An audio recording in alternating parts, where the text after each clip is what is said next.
June 1969. London's talk of the town nightclub sits in unusual silence. The velvet curtains hang heavy, and cigarette smoke still lingers in the air from the night before.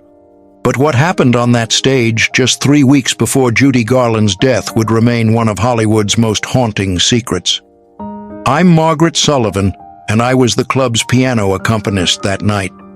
What I witnessed still gives me chills 54 years later. It started with a phone call at 2 a.m. Mickey Deans, Judy's fifth husband, was desperate. "She needs to sing, Margaret. Tonight. It might be her last chance." The desperation in his voice told me everything I needed to know. Judy was in one of her dark phases again, the kind that had destroyed so many of her comebacks before. When she arrived at 11 p.m. the next evening, I barely recognized the woman who had captivated the world as Dorothy. Her iconic ruby slippers had been replaced by worn-out black pumps.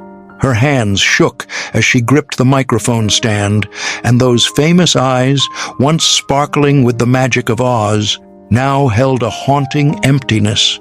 But here's what nobody knows, what never made it into any biography or documentary. That night, there were only 12 people in the audience, 12 witnesses to what I believe was Judy's real goodbye to the world. She didn't start with "Over the Rainbow" like everyone expected. Instead, she chose "The Man That Got Away," her voice cracking with a vulnerability I'd never heard before. As she sang, something extraordinary happened. The woman who had struggled with pills, alcohol, and heartbreak for decades seemed to find her true voice again, deeper and more honest than it had ever been. Imagine discovering that your childhood hero, the woman who taught you to believe in somewhere over the rainbow, was saying goodbye right in front of you. What would you have done? Would you have tried to stop her, or simply listened? During the instrumental break, she walked to our table, a small round one near the piano, and sat down with us, her breath smelling of gin and desperation. "I never really left Kansas. I've been trying to get back home my whole life." The irony wasn't lost on any of us. Here was Dorothy, still searching for home after 4 decades. Then came the moment that changed everything. She asked me to play something she'd never performed publicly, a song she claimed she'd written in her diary during her darkest nights at MGM. It's called "The Last Yellow Brick," her voice barely. "You'll soon discover why this song was never recorded, why it disappeared and why those of us who heard it made a pact never to speak of it." The melody was haunting, unlike anything in her catalog.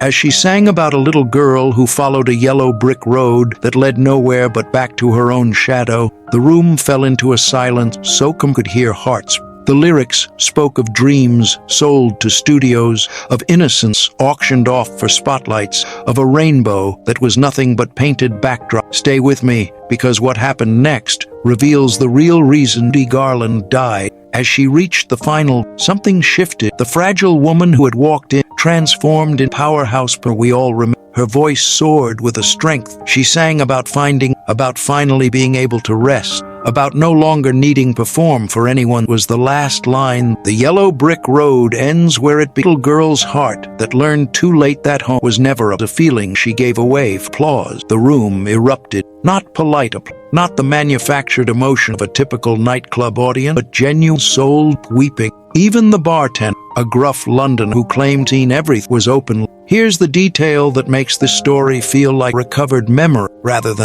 After she finished, Judy carefully folded and tucked them into her left. The same should be found empty in her Belgravia apartment. The lyrics. Which side do you believe? The official story that Judy died of an accidental overdose, or the hidden truth that she had already said her real goodbye that night in London? Tell us below. As I walked her to the door she turned to me with a smile I hadn't since her early MGM day. "Margaret, promise me something. Don't let them remember me as broken."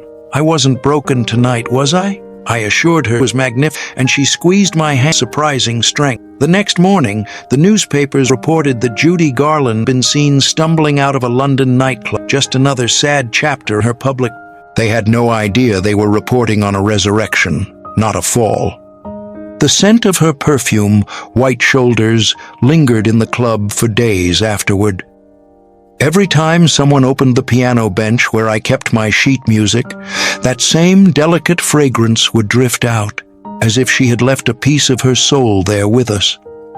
What the world never knew was that Judy Garland didn't die broken and defeated. She died having found her voice again, having said goodbye on her own terms, in her own way. That night at Talk of the Town wasn't the end of her story. It was her final masterpiece. 3 weeks later, when news of her death reached London, those 12 witnesses met again at the same club. We didn't speak much, but we all understood.